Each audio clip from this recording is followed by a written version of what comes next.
A gente sabe que fazer a obra de Deus é sempre muito difícil, porque fora de todo o glamour, de tudo aquilo que você vê de bonito, de vitória, de realizações, há muita guerra espiritual. E a gente tem enfrentado uma guerra muito maior agora, em função daquilo que Deus está fazendo com a Yah Church. Está levando a palavra ao mundo inteiro, e Satanás, ele odeia quando vidas se convertem. Então quero dizer para você que eu declaro em nome de Jesus que essa palavra será como flecha, e ela vai quebrar todas as cadeias do inimigo, ela vai ultrapassar todas as barreiras físicas, emocionais e espirituais, e vai ser certeira no seu coração. Quantos aqui recebem, diga em nome de Jesus. Aleluia, Senhor, nós consagramos esse tempo, esta palavra ao Senhor, e te pedimos que ela seja salgada, que ela venha, Senhor, abrir as mentes, tocar os corações, e que ela venha, Senhor, ultrapassar as barreiras do inferno, de maneira, Senhor, que ela provoque transformação na vida do seu povo, em nome de Jesus. Amém. Queridos, hoje eu vou pregar a segunda mensagem sobre as duas arcas. Na semana passada eu apresentei a vocês a arca de Noé, e eu expliquei que a arca de Noé representa Cristo, na medida que é a nossa proteção, é aquilo que nos livra do dilúvio, do juízo. A arca de Noé, eu falei, a mensagem inteira aponta para Jesus. E eu disse que a arca representa a nossa posição em Cristo. Na mensagem de hoje eu vou lhes apresentar a arca da aliança, a arca pequena, que fala de Cristo em nós. Diga assim: a arca grande, nós em Cristo. Diga: a arca pequena, Cristo em nós. Amém? Glória a Deus. É importante que vocês entendam que a arca foi feita para habitar no tabernáculo. O tabernáculo foi uma orientação de Deus a Moisés como um centro de adoração no deserto. O tabernáculo, ele tinha 3 átrios diferentes: o átrio exterior, o lugar santo e o Santo dos Santos. E dentro do Santo dos Santos habitava a arca da aliança, que representava literalmente a presença de Deus. E não só representava, como também era o lugar onde Deus manifestava com a sua glória, chamada de Shekinah. Então, o povo via a glória de Deus, o brilho, a refulgência habitando dentro do Santo dos Santos. A arca da aliança, queridos, portanto, representa Cristo habitando no tabernáculo. Mas o tabernáculo, por sua vez, ele representa o ser humano. O tabernáculo, ele foi feito para representar o ser humano, porque do mesmo jeito que há 3 partes diferentes no tabernáculo, o ser humano também é feito de corpo, alma e espírito. Então, de maneira bem didática, para que você compreenda, quando eu falar do átrio exterior, eu quero que você entenda que tudo que acontece ali tem a ver com a vida física. Quando eu falar do lugar santo, o primeiro, o átrio interno, eu estou falando daquilo que Cristo vai fazer na nossa alma, no nosso intelecto. E quando eu falar do Santo dos Santos, onde de fato a arca estava, eu vou falar do nosso espírito. Ah, mas pastor, será que você está inventando isso? Não, queridos. Lá no livro de João, na verdade no Evangelho de João, capítulo 1, versículo 14, quando João fala da encarnação de Cristo, ele escreve da seguinte maneira: e o verbo é Jesus, a palavra, se fez carne e habitou entre nós, cheio de graça e de verdade, e vimos a sua glória como a do unigênito do Pai. Vejam, aqui é uma figura clara do tabernáculo. A palavra habitou, o verbo habitou, no grego, significa montou tenda. E o verbo, o próprio Deus, quando encarnou, ele montou o seu tabernáculo, que era ele mesmo, e habitou e montou a sua tenda entre nós, e vimos a sua glória. Glória é a Shekinah de Deus, como do unigênito do Pai. Amém? Então, em primeiro lugar, a Bíblia está mostrando Jesus como o tabernáculo de Deus entre os homens. E Jesus tinha corpo, tinha alma e espírito. Aliás, ele não tinha, ele tem. Então, a partir daí, querido, você entenda que a Arca da Aliança, dentro dos Santos dos Santos, representa Jesus dentro de nós. Então diga assim: a Arca de Noé fala da nossa realidade em Cristo. A Arca da Aliança, de Cristo em nós. Amém? Então, a partir de agora, nós vamos analisar o tabernáculo e a maneira como a arca é introduzida nos Santos dos Santos, mostrando como isso aponta para a obra de Cristo em nós.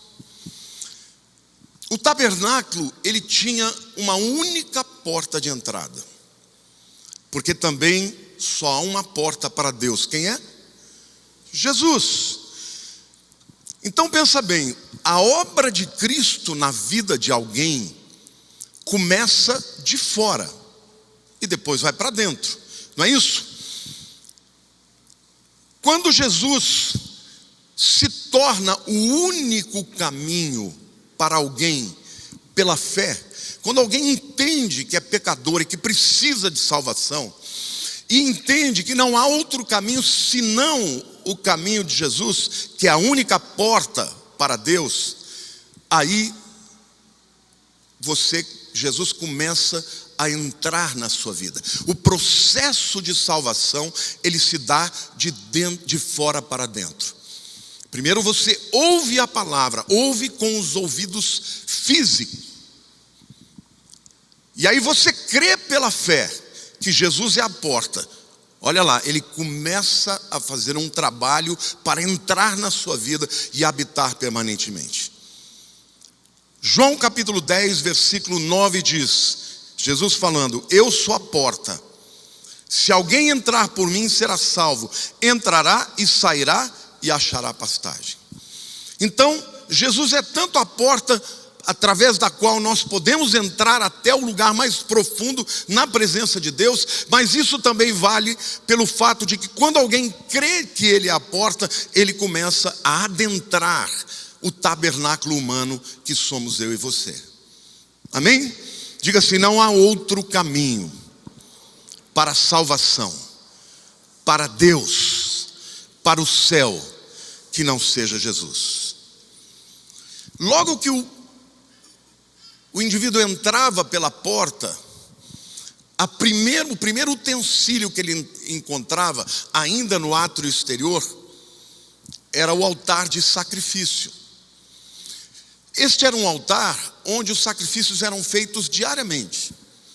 Se o camarada tivesse cometido um pecado lá, que estivesse descrito na lei, ele levava lá o seu animal até o sacerdote, e o sacerdote fazia o sacrifício ali na presença dele. Queimava ali o holocausto e o pecado do indivíduo estava perdoado.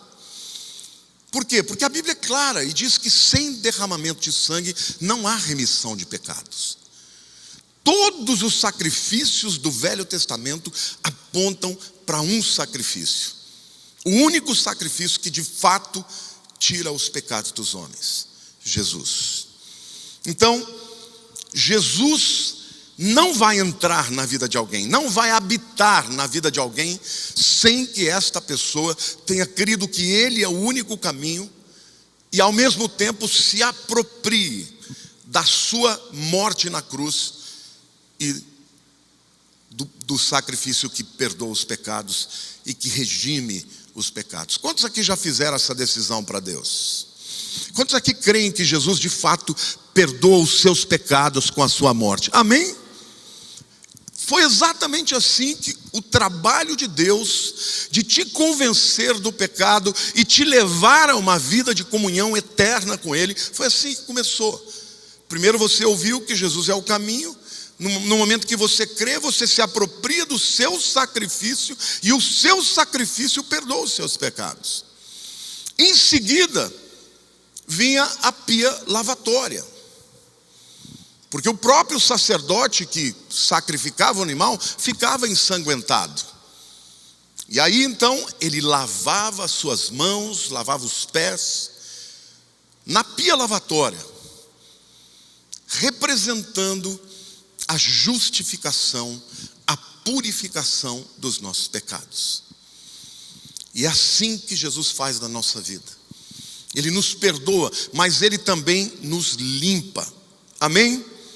Glória a Deus. Então a pia lavatória, gente, fala da purificação que Jesus produz na nossa vida agora pela palavra de Deus. Então é tanto o sangue quanto a palavra. Vocês se lembram lá em Apocalipse, quando fala daqueles homens que enfrentaram, homens e mulheres que enfrentaram o anticristo, na verdade enfrentarão, né? A Bíblia diz, eles o venceram pelo sangue do Cordeiro e pela palavra do testemunho. Então aqui você vê os dois elementos que produzem purificação na vida do ser humano. O sangue do Cordeiro, que é a morte substitutiva, também chamado de morte vicária. E a palavra que nos limpa, amém ou não? A palavra ela vai limpando a nossa vida das mentiras, dos enganos, da obra de Satanás. Tem um episódio muito interessante. Jesus reúne os discípulos, e naquele tempo era muito comum que o servo da casa, quando chegasse as visitas, ele pegava um balde com um pano e ele ia lavar os pés das pessoas.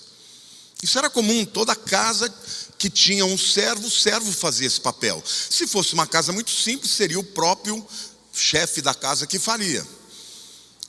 E naquele dia foi Jesus que pegou o balde, pegou o pano e começou a lavar os pés dos discípulos. E Pedro, sempre Pedro, né, o paroleiro, aquele que fala antes de pensar, fala, não, o senhor não vai me lavar de jeito nenhum.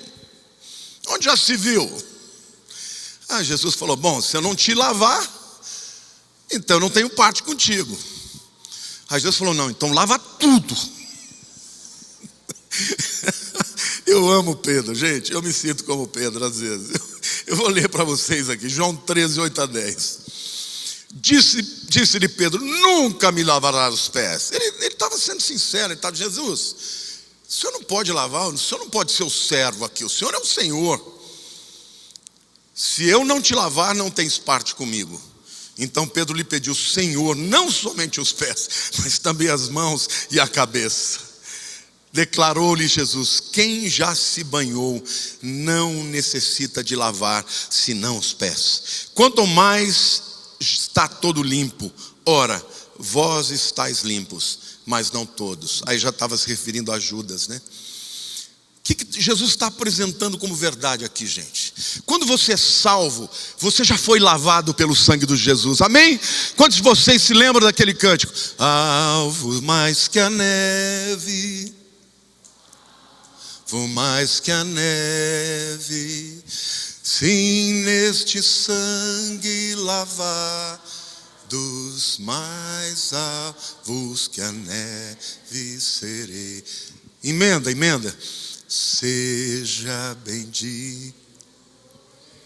Olha os batistões aí.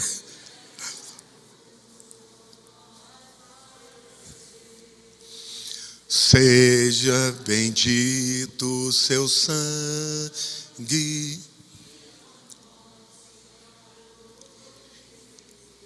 Lindo, não é? Aplauda ao Senhor, diga glória a Deus. Eu já fui lavado. Eu já fui lavado. Aleluia, aplauda ao Senhor. Eu já fui lavado pelo sangue de Jesus.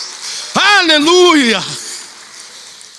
Mas Jesus diz: Pedro, apesar do fato de que você já foi lavado, você continua andando na vida. E naquele tempo era tudo terra, gente. Eles andavam e sujavam os pés. Então essa era a razão porque os pés eram lavados. E essa é a verdade de Jesus na nossa vida. Ainda que já tenhamos sido lavados, nós precisamos constantemente ser lavados pela palavra, para que os nossos pés, os nossos caminhos, as nossas atitudes sejam limpas pelo Senhor, amém?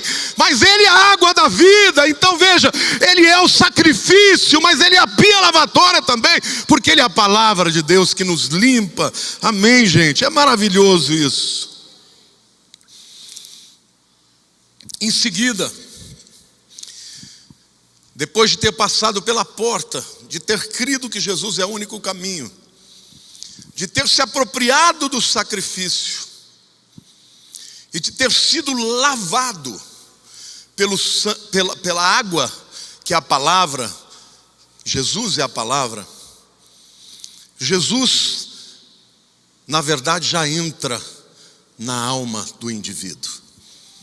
E aí, o trabalho e a obra dele não é mais de fora só. Ele já começa a entrar no tabernáculo e produzir uma diferença extraordinária. Por isso que o indivíduo que se converte, ele se torna nova criatura, tanto do ponto de vista de essência, quanto também do ponto de vista de comportamento. Então, se alguém não passa por uma transformação, irmãos, a gente não pode julgar quem vai subir ao céu e quem não vai. Mas se o indivíduo não muda de vida, se não há mudança e transformação, é bem possível a gente desconfiar de que não houve uma conversão genuína. Porque quando Jesus entra na vida de uma pessoa, ele não vai enxergar a vida do mesmo jeito. Ele passa a olhar para o mundo com um olhar diferente, porque ali já está Jesus dentro dele, através do Espírito Santo, fazendo uma obra de transformação.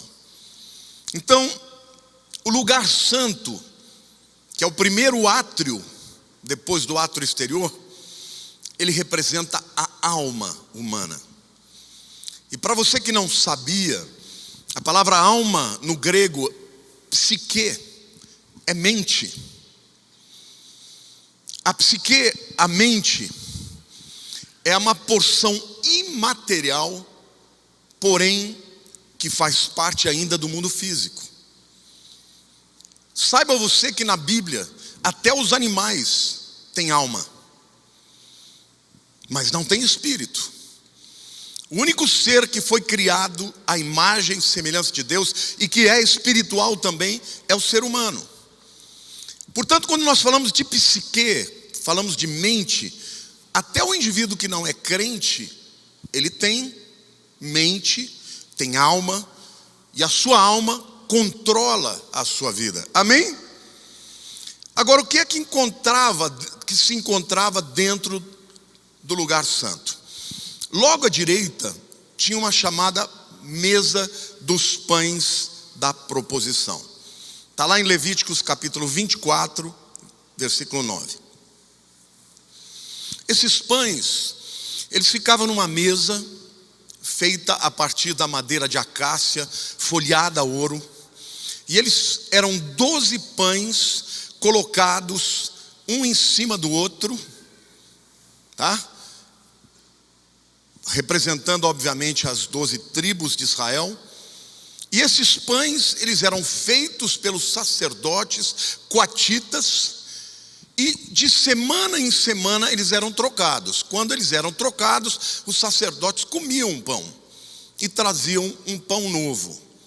O que representa, na verdade, esses pães? O que eles representam? A palavra pão, a mesa dos pães da proposição. A palavra proposição no hebraico é panim. Diga panim. Panim é face. Também representa presença.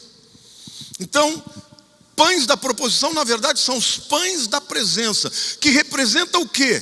Que o pão da vida, Jesus, está dentro de você. Glória a Deus. Por isso que a Bíblia diz que maior é aquele que está em nós do que aquele que está no mundo. Dê um salva de palmas para o Senhor. Dê um grito de júbilo. Diga glória a Deus. Glória a Deus. Maior é o que está em nós do que aquele que está no mundo. Aleluia. Os pães na palavra sempre representam Jesus. Porque ele é alimento para o nosso corpo, mas é alimento para a nossa alma. É interessante, lá no deserto, quando os judeus estavam caminhando em direção a Canaã, não havia comida. E aí então Deus mandou o maná que desceu dos céus. E aí, gente, a partir desse momento, o maná se tornou conhecido entre os judeus como o pão que desceu dos céus. Lá em João 6,35, Jesus diz assim: declarou-lhes, pois, Jesus: eu sou o pão da vida. O que vem a mim jamais terá fome, e o que crê em mim jamais terá sede. E no versículo 38 de João 6, ele diz: porque eu desci do céu, não para fazer a minha própria vontade, sim a vontade daquele que me enviou. Então, quando Jesus diz, eu desci do céu, eu sou o pão que desceu do céu, ele está dizendo que o maná do deserto já apontava para ele. Amém, irmãos? E por que dentro do lugar santo havia à direita a mesa dos pães da proposição, à esquerda a menorá, e à frente o altar de incenso? Porque na nossa alma, irmãos, existem algumas valências, existem algumas características muito interessantes. Por exemplo, quantos aqui já sentiram um vazio na alma? Vazio, aquele sentimento de vazio, uma lacuna, não sabe o que é, não explica a razão. Aí os psicólogos vão dizer, não, isso é desamor, isso é rejeição, isso é uma imagem negativa. A verdade, meus queridos, tudo isso é verdade, mas existe um vazio maior do que todos esses, que é a ausência de Deus. O ser humano não foi criado para ficar sem Deus. O homem sem Deus tem uma lacuna gigantesca, que só o pão da vida pode preencher. Mas também, do lado esquerdo tinha a menorá. A menorá com 7 braços, que era alimentada pelo azeite de oliva produzido no Monte das Oliveiras. Vocês sabiam que no Monte das Oliveiras havia um olival assim muito grande, e ali havia também as chamadas prensa de azeite. No hebraico, gat shemanim, gat prensa, shemen é azeite, shemanim é azeites, plural. Gat shemanim, Getsemane era o lugar onde se fazia a prensa de azeite para o óleo que ia para o templo. O azeite lá tinha diversas aplicações, mas a primeira prensa, botava as azeitonas lá na prensa e um burro puxava, um animal puxava aquela prensa, ia rodando, ia amacetando as azeitonas. O primeiro óleo, o primeiro azeite de lá ia para menorá. Depois tinha para alimento, para cura, para iluminação das outras coisas. Cada prensa, cada vez que passava, saía um óleo. O primeiro deles, o mais puro, era para iluminar no templo. Por quê, queridos? Porque uma segunda característica da alma é que a alma também tem confusão. A alma tem perguntas que não são respondidas. A alma não entende todas as coisas. A alma humana, depois que foi separada de Deus na queda, ela ficou em trevas. E é interessante porque no lugar santo, a única luz que entrava ali era a luz da menorá. Sem a menorá, estaria em breu completo, porque aquelas cortinas eram como é que chama? Essas blackout. Então não tinha luz nenhuma, mas a luz da menorá ficava 24 horas por dia, 7 dias da semana, iluminando. E eu quero dizer que é exatamente isso que Jesus faz na nossa vida. Quando Ele entra na nossa vida, Ele começa a iluminar, Ele começa a revelar de onde vieram as dores, onde Satanás foi e fez feridas na sua alma. E aí, aquele que vivia sem entender todas as coisas, começa a entender verdadeiramente de onde vieram as trevas e como a luz pode tomar conta, amém? E quanto mais a luz de Jesus brilha na alma de alguém, mais essa alma vai sendo liberta. Então eu quero dizer para você, meu querido, se Jesus está em você, não aceite viver debaixo de depressão, de tristeza, de traumas, de cadeias do passado, porque Jesus é a luz do mundo, amém? Aplauda ao Senhor, aleluia. João capítulo 8, versículo 12, Jesus disse, de novo lhes falava dizendo, eu sou a luz do mundo. Quem me segue não andará nas trevas, pelo contrário, terá a luz da vida. A alma de uma pessoa sem Deus é dominada por trevas. Trevas representam o mal. Trevas representam a falta de entendimento. Até que o movimento filosófico na história, chamado de iluminismo, fala do quê? De um entendimento que o homem teve a respeito de si mesmo, a respeito do mundo e sociedade. Porque sempre a ausência de luz representa a ausência de conhecimento, de entendimento. Uma pessoa iluminada é uma pessoa que entende, que conhece. Mas trevas também e a ausência de luz representa a falta de vida.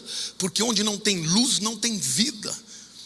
Mas quando Jesus Cristo acende a sua luz dentro da nossa alma, a morte dá lugar à vida.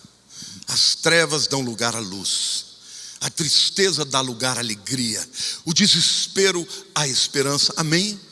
Então a obra de Cristo, quando Ele entra na vida de alguém, é no corpo, é através dos ouvidos, é através do mundo exterior que Ele começa a operar. Mas quando o indivíduo crê que é o único caminho, se apropria do sacrifício, é lavado pela palavra, ele começa a transformar a alma desse indivíduo, amém? Diga assim, eu tenho Jesus na minha alma, então eu sou mais do que vencedor, amém? É isso que Davi dizia, ó minha alma, porque estás abatida, espera em Deus. Então eu quero profetizar, querido, não existe nada na sua alma que Jesus não vá brilhar mais, porque treva alguma prevalecerá. Ele é a luz do mundo, aleluia, aplauda ao Senhor, glorifique a Deus. E Deus, eu profetizo libertação na vida destes que estão vivendo também. Filipenses 4, 12 e 13. O apóstolo Paulo faz uma declaração linda aqui. Ele diz assim, tanto sei estar humilhado como também ser honrado. De tudo e em todas as circunstâncias já tenho experiência, tanto de fartura como de fome, assim de abundância como de escassez. Tudo posso naquele que me fortalece. Essa é a declaração de um homem que sabe o que Jesus é na sua vida. Porque, irmãos, no mundo nós passamos por isso tudo. Quem nunca passou por escassez? Quem nunca passou por injustiças? Isso faz parte da vida, a vida é assim. E às vezes você passar por isso não significa que você está em pecado. Não, a vida é assim, a vida é dura, irmãos. Então às vezes você é injustiçado, às vezes você tem necessidades, mas o apóstolo Paulo, ele disse assim: gente, tudo eu posso naquele que me fortalece. Eu sei ter dinheiro, eu sei não ter, eu sei ter abundância, eu sei não ter. Por quê? Porque não importa a minha circunstância, tudo posso naquele que me fortalece. Esta é uma alma iluminada, esta é uma alma esclarecida, essa é uma alma transformada.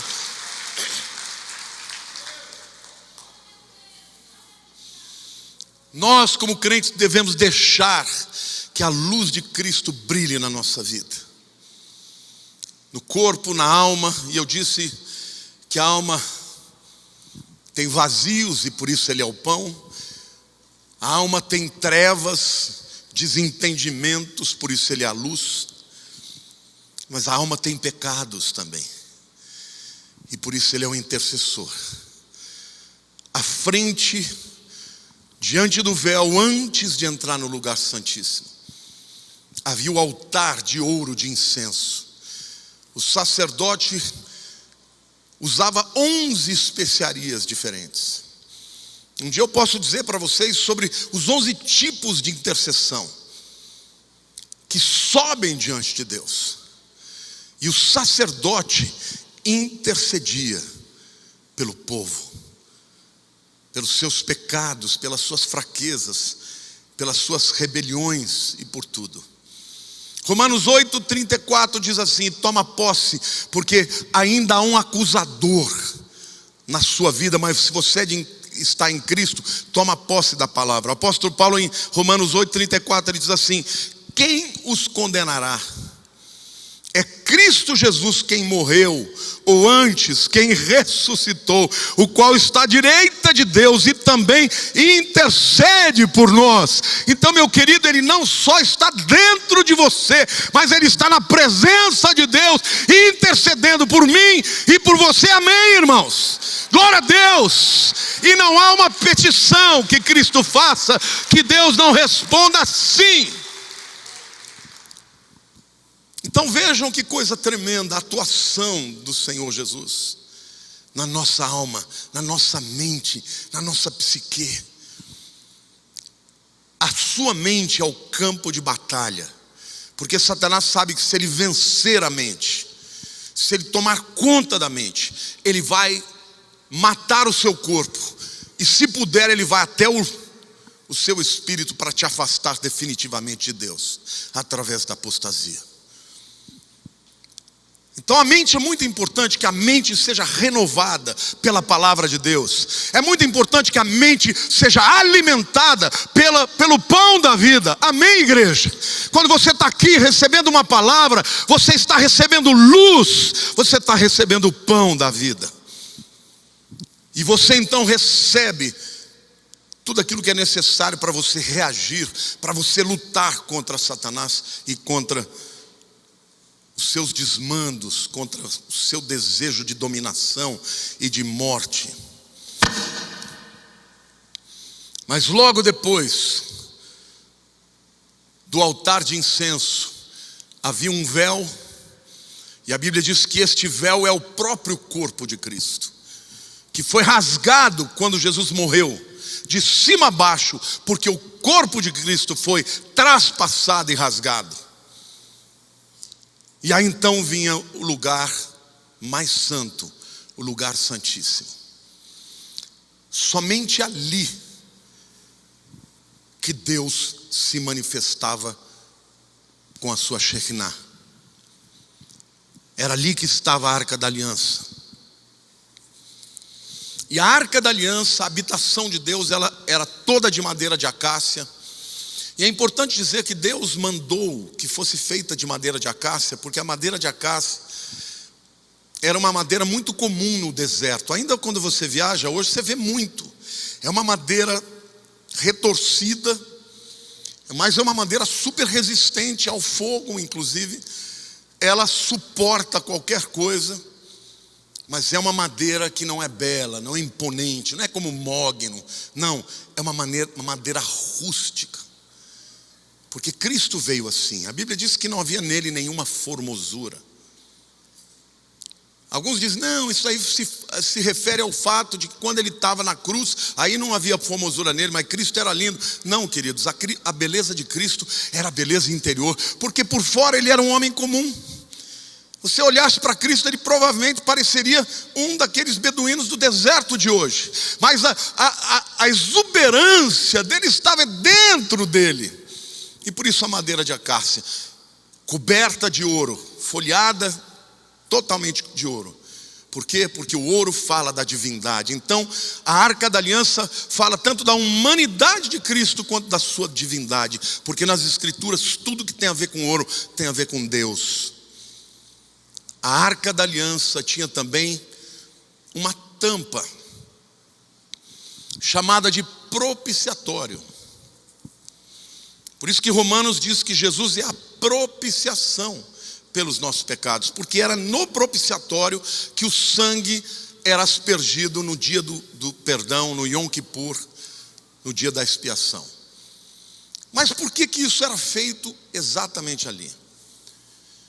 Porque, queridos, todo pecado, diga assim, todo pecado é rebelião contra Deus. E a rebelião, ela começa no espírito. O pecado, ele é uma atividade espiritual. E todo pecado provém da rebelião. A rebelião de Satanás, que passou para os homens quando estes optaram por seguir o seu conselho. Então hoje, todos nós somos rebeldes por natureza. Você e eu, o que nós somos é pessoas que resistem a isso. Mas dentro de você não está o bem, dentro de você o natural. Pegue uma criança que está pequenininha. Eu pergunto para você, ela fala mais sim ou não? Como? Não. Se você deixar uma criança fazer o que ela quer, ela vai fazer o certo ou o errado? O errado, porque a natureza pecaminosa está dentro de nós. Eu estava lendo essa semana uma reflexão filosófica, né? Porque John Locke, o pai do liberalismo econômico, ele dizia que todo o ser humano nasce em pecado. Ele era um crente. Aí você vem o Rousseau, né, que é o pai dessa visão da Revolução Francesa, da visão da esquerda, diz, não, o homem é um lobo bom. Ele nasce bem, bom, o que o torna mal é a sociedade. Lê do engano, não. O homem nasce em pecado, porque o homem é de natureza pecaminosa. Então, é muito importante que vocês entendam que a presença de Jesus dentro do nosso espírito é provisão. Eu já vou explicar por quê. Para este pecado e para essa rebelião. Dentro da Arca da Aliança tinham 3 utensílios. E esses 3 utensílios representam 3 afrontas que o povo de Israel fez para Deus, claras contra Deus. Tinha as tábuas da lei, sabe aquelas que o próprio Deus escreveu com o dedo dele? E que Moisés, quando chega lá embaixo, o primeiro mandamento é: não terás nenhum Deus perante mim, não farás para ti imagem, escultura. Primeiro mandamento. Moisés desce depois de 40 dias no Sinai, o que ele encontra? O povo adorando um bezerro de ouro feito pelo próprio Arão. Uma afronta ao Deus Todo-Poderoso. Moisés quebrou aquelas tábuas. Aí Deus falou: a próxima você que vai escrever. Mas aquelas tábuas quebradas não foram jogadas fora, foram colocadas dentro da arca, para representar a rebelião do homem para com Deus. O segundo utensílio que tinha lá era o vaso do maná. Maná, no hebraico é o quê? Maná, que é isso? Porque foi essa reação que o povo teve quando eles pegavam aqueles flocos que endureciam e pareciam uma bolacha, um pão. Eles comeram maná e durante todo aquele tempo era super nutritivo, não fazia falta. Mas chegou uma hora que o povo se encheu e falou: estamos cansados desse pão vil. Rebelião do homem contra a provisão de Deus. Quantas vezes nós nos rebelamos contra Deus que cuida de nós, que nos dá vida, que nos dá alimento, que abre uma porta. Bastou Deus dar um não para você, dizer um não para você começar já a ficar com o coração rebelde. É ou não é verdade, irmãos? É ou não é verdade? Quantas vezes você fala, não vou mais para a igreja, não quero mais saber de Deus, comigo não dá nada certo. Você só está vivo porque Ele permite, meu irmão. Porque o dia que Ele disser acabou, chega, já era. Então até a vida nós recebemos como um empréstimo de Deus. Mas o homem é rebelde, se rebela contra o Deus de toda provisão. O maná foi chamado de pão vil. O terceiro elemento que estava dentro da arca era a vara de Arão que floresceu. E aqui eu preciso explicar também. Deus disse a Moisés, olha, o sumo sacerdote vai ser Arão, o irmão de Moisés. E os líderes tribais, tinham 12 tribos, falaram, por que Arão e não nós? O que Arão tem diferente? Não interessa, irmão, foi Deus que mandou. Mas eles falaram, não, quem te garante que você não está errado? Então Deus falou o seguinte, olha, manda cada um pegar o seu cajado e deixar dentro do tabernáculo e passar a noite. Então foi assim, foram 12 cajados dentro do tabernáculo por uma noite. Cada líder tribal colocou o seu. No dia seguinte eles foram ver, todos os cajados permaneceram como estavam. O de Arão tinha florescido flores de amendoeira. E aí todo mundo falou, uau, então é ele mesmo. Mas primeiro se rebelaram. Precisou haver uma prova para que eles crescem. Rebelião. Em outras palavras, irmãos, dentro da arca da aliança, que representa Cristo, estava a prova da rebelião do homem. Então, em 364 dias do ano, quando Deus olhava aquele lugar, Ele via o pecado da rebelião do homem. Olhe para a pessoa do teu lado, você que está em casa, repita comigo, Deus vê todos os nossos pecados. Deus vê as nossas intenções erradas, vê tudo, os pensamentos, as atitudes, as motivações. Deus conhece você. Então, meu querido, a única atitude que você deve ter perante Deus é de humildade, porque nós somos pecadores, e como pecadores nós merecíamos o inferno, mas apesar disso Ele nos deu o céu. Por quê? Por causa de Cristo dentro de nós. Aleluia, aleluia.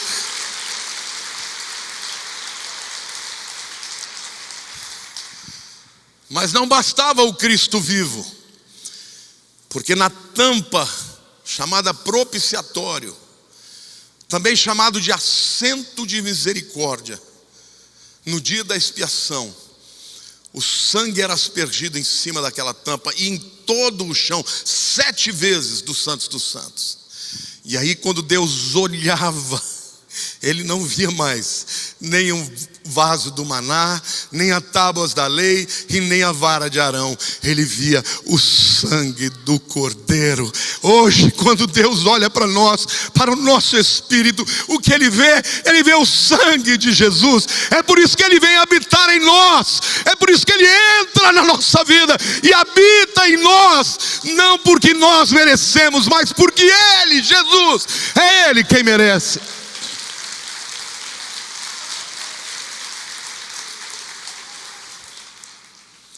Sabe, gente, hoje o Espírito Santo habita em você. Hebreus capítulo 9, 28 diz assim: assim também Cristo, tendo se oferecido uma vez para sempre, para tirar os pecados de muitos, aparecerá segunda vez sem pecado aos que o aguardam para a salvação.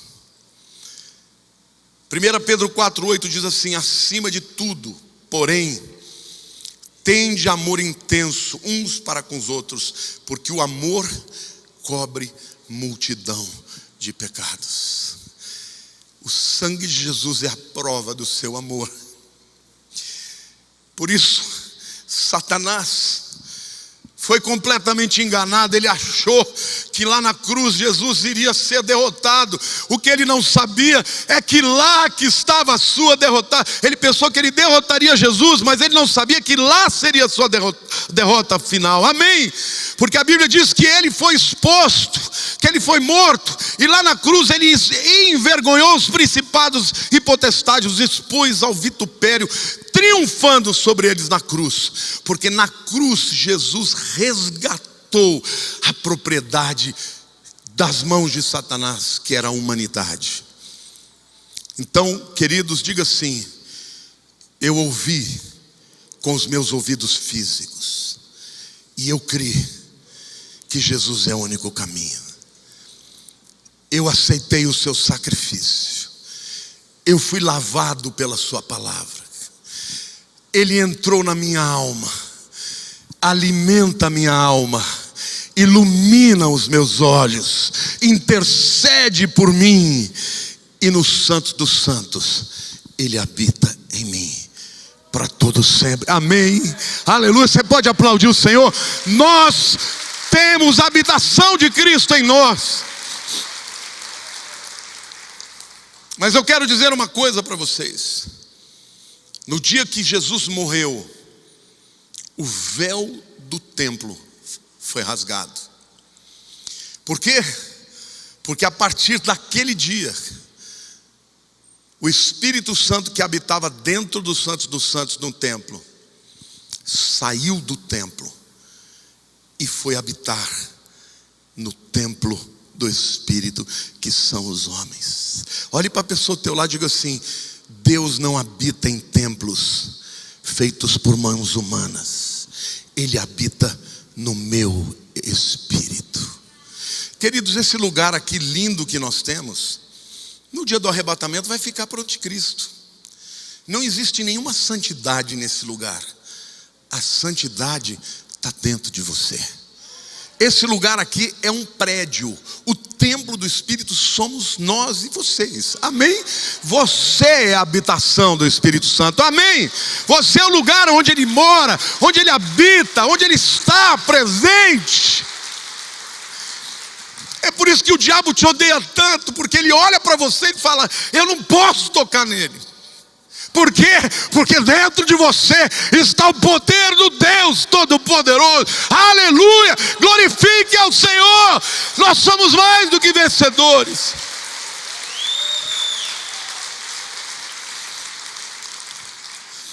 Lucas 23, de 44 a 46 diz: já era hora sexta. Hora sexta é meio-dia, tá?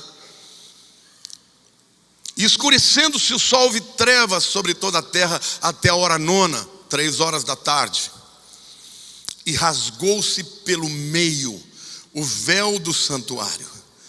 Então Jesus clamou em alta voz: Pai, nas tuas mãos entrego o meu espírito. E dito isso, respirou. O véu do templo foi rasgado de cima a baixo, não foi de baixo para cima, porque quem rasgou foi o próprio Deus, rasgando de fato o corpo do seu filho Jesus. E a glória de Deus, a Shekinah, saiu do templo para entrar no coração, no espírito das pessoas. 1 Coríntios 6,19 diz: acaso não sabeis que o vosso corpo é o santuário do Espírito Santo, que está em vós, o qual tendes da parte de Deus, e que não sois de vós mesmos? O teu corpo e o meu corpo não são nossos, são do Senhor. É o templo do Senhor. Eu quero terminar essa palavra lendo Romanos 6,4, dizendo: fomos sepultados com Ele na morte pelo batismo, para que, como Cristo foi ressuscitado dentre os mortos pela glória do Pai, assim também andemos nós em novidade de vida. Domingo que vem nós teremos um batismo. Quase 150 pessoas serão batizadas presencialmente, fora as que serão batizadas online. Elas representam a nossa morte para o mundo antigo, para o velho homem, e uma nova vida em Cristo. Uma vida em que o Espírito Santo habita em nós. Que coisa linda, irmãos. A arca grande fala da nossa realidade em Cristo. Nós em Cristo. A arca pequena da aliança fala de Cristo em nós. Eu queria que você fechasse os seus olhos.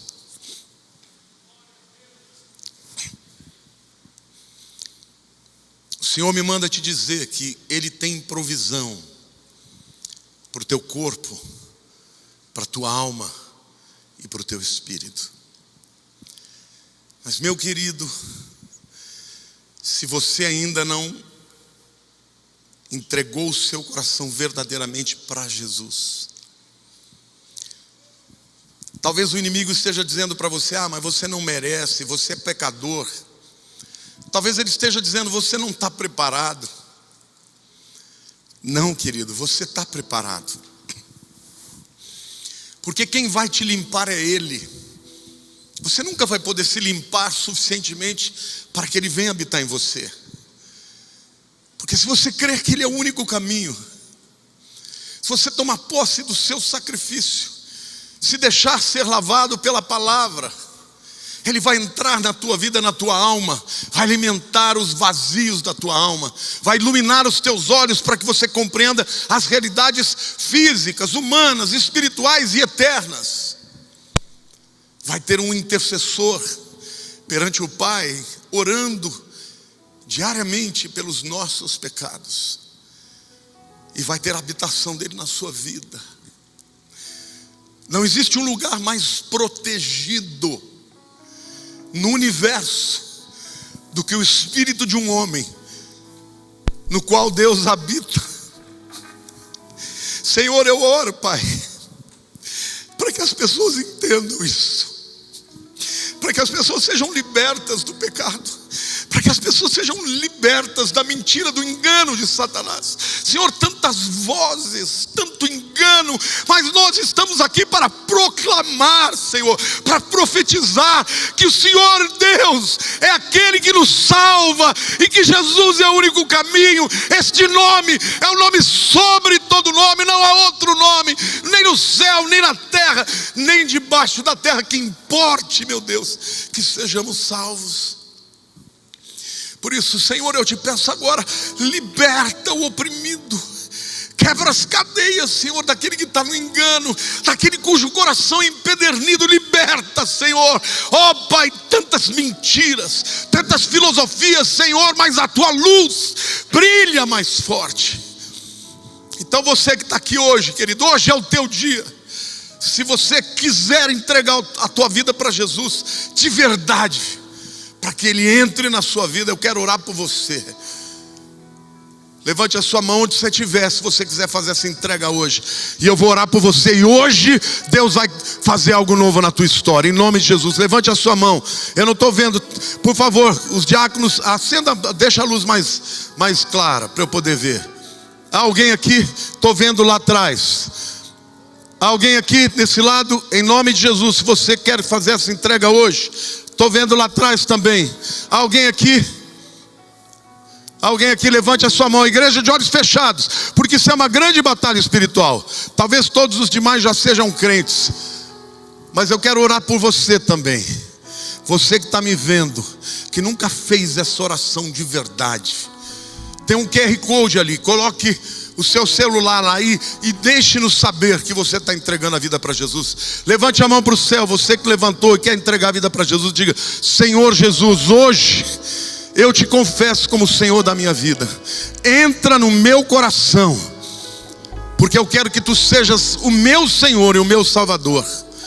Eu creio que o Senhor é o único caminho. Eu creio que o teu sacrifício perdoa os meus pecados. Eu creio que o Senhor me lava de toda sujeira e de toda impureza, e vem habitar na minha vida, no meu espírito, em nome de Jesus. Aplauda ao Senhor, meu irmão. Hoje é dia de salvação. Mas eu quero orar por você também, que já é do Senhor. Para você que está sentindo vazio na alma, queridos, estes apelos, talvez você fale: ah, pastor, mas eu já atendi a tantos apelos.